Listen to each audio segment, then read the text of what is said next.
দেউতা হঠাতে কি হৈ গ'লনো? আচলতে মোৰ দেউতাৰ বহুত আগৰ পৰা ডায়েবেটিছ আছিল।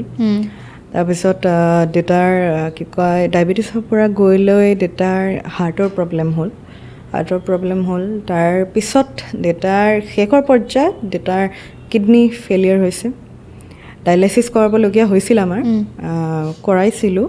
তাৰপিছত মৃত্যুটো হৈছে দেউতাৰ ষ্ট্ৰ'ক আহিছিল।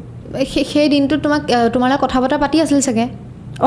নিশ্চয়, কাৰণ মই সেই দিনটোৰ কথা আচলতে মই নিজেই মোৰ ঘৰত যোনগৰাকী বাইদেৱে মোৰ অলপমান মানে হেল্প কৰিবৰ কাৰণে আহে, তেখেত আহিছিল, গোটেইখিনি কাম কৰি আছিল। মোৰ দেউতাও আছিল আৰু মোৰ ঘৰটোৰ মানে বেলকনিখনত দেউতাই বহি থাকে। আমাৰ যোনটো নিজৰ ঘৰ তাতে বালকনিত বহি থাকে, বহিলৈ চাই থাকে। দেউতাৰ মানে গোটেই চিনাৰীবিলাক চাই লৈ ভাল পায়। তো সেইফালে চাই থাকোঁতে হঠাৎ বস্তুটো হৈছে আৰু সেইখিনি সময়ত মই মোৰ ঘৰত নাছিলোঁ। মই আচলতে কিবা এটা বস্তু আনিব গ'লোঁ, তাৰপিছত হঠাৎকৈ মোলৈ ফোনটো আহিল, মই আহি গ'লোঁ। আহিলৈ যি দেখিলোঁ নাই।